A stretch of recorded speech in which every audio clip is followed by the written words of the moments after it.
नमस्कार, स्वागत है आपका हमारे खास कार्यक्रम साथ के समाहार में। मैं नेहा बंसल और आप देख रहे हैं एकल भारत। तो चलिए बढ़ते हैं हमारी आज की पहली खबर की ओर। एकल की कर्म भूमि झारखंड की राजधानी रांची में एकल ग्रामोत्थान फाउंडेशन की राष्ट्रीय कार्यकारिणी की बैठक हुई। बैठक में ट्रस्ट बोर्ड के सदस्य, ग्रामोत्थान के पदाधिकारी के साथ साथ एकल के कार्यकर्ता भी शामिल हुए। बैठक में ग्रामोत्थान के कार्य एवं कार्य योजनाओं पर विस्तृत चर्चा हुई। 2 दिनों तक चले इस बैठक में कैसे गांव में स्वरोजगार के अवसर बढ़ाने के साथ साथ गांव को समृद्ध बनाने पर चर्चा हुई। कार्यकर्ताओं ने अपने सुझाव दिए। वहीं ट्रस्ट बोर्ड की बैठक में ग्रामोत्थान को और व्यापक स्तर पर पहुंचाने पर और फंड रेजिंग को लेकर भी चर्चा हुई। तो चलिए बढ़ते हमारी दूसरी खबर की ओर।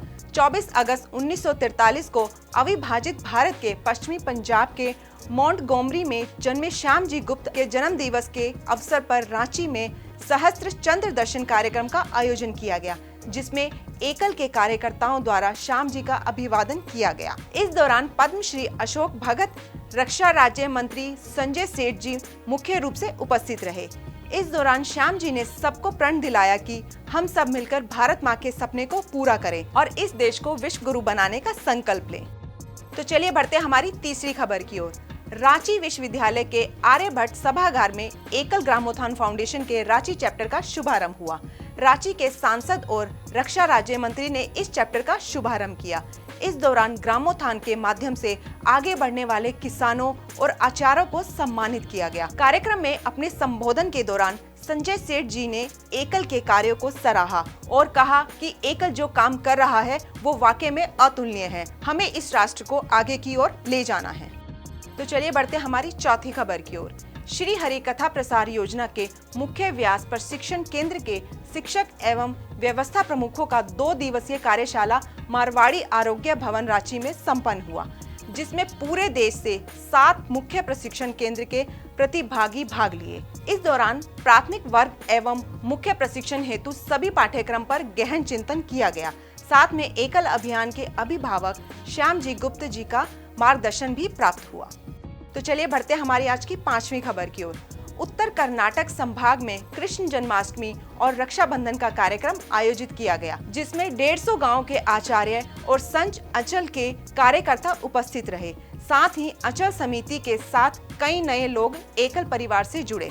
बता दें कि एकल अभियान को ए पीपल मूवमेंट बनने के लिए दक्षिण भारत में भी राष्ट्रीय रक्षा हेतु देश चिंतन का भाव निर्माण हो रहा है।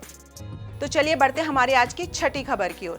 बागेश्वर अंचल के विद्यालय ग्राम श्यामा नगर में श्री कृष्ण जन्माष्टमी का कार्यक्रम धूमधाम से मनाया गया, जिसमें भव्य कलश यात्रा एवं राधा रानी कृष्ण की झांकी बनाकर पूरे नगर निवासियों को भव्य दर्शन कराया गया। साथ ही एकल विद्यालय में पढ़ने वाले बच्चों द्वारा सांस्कृतिक कार्यक्रम का भी आयोजन किया गया। कार्यक्रम के दौरान विधि विधान से पूजा अर्चना की गई, जिसमें 15 परिवार हनुमान परिवार बने एवं 2 व्यक्तियों को नशा मुक्ति का संकल्प दिलाया गया। तो चलिए बढ़ते हमारी आज की आखिरी खबर की ओर। एकल श्री हरि मंदिर रथ योजना उत्सव विभाग के 2 श्री हरि मंदिर रथ का लोकार्पण अग्रवाल प्रगति ट्रस्ट के सभागार में सूरत चैप्टर के सौजन्य में संपन्न हुआ। कार्यक्रम में सूरत शहर के प्रतिष्ठित उद्योगपति बालकिशन पोदार एवं एकल ग्लोबल फाउंडेशन के अध्यक्ष डॉक्टर किशोर फ्रूटवाला को स्मृति चिन्ह प्रदान कर सम्मानित किया गया। समारोह के मुख्य वक्ता श्याम जी गुप्त जी ने अपने संबोधन में गुजरात की धरती को नमन करते हुए देश की वर्तमान सामाजिक परिस्थितियों में एकल श्रीहरि के महत्व को समझाया। उन्होंने शहरवासियों से समाज धर्म पालन करने का आह्वान किया और वनवासी समाज को अपनाकर राष्ट्र नवनिर्माण में सहयोग करने हेतु प्रेरित किया। तो आज के लिए इतना ही। मिलते हैं आपसे अगले हफ्ते एकल की कुछ और नई गतिविधियों के साथ। तब तक के लिए देखते रहिए एकल भारत। नमस्कार।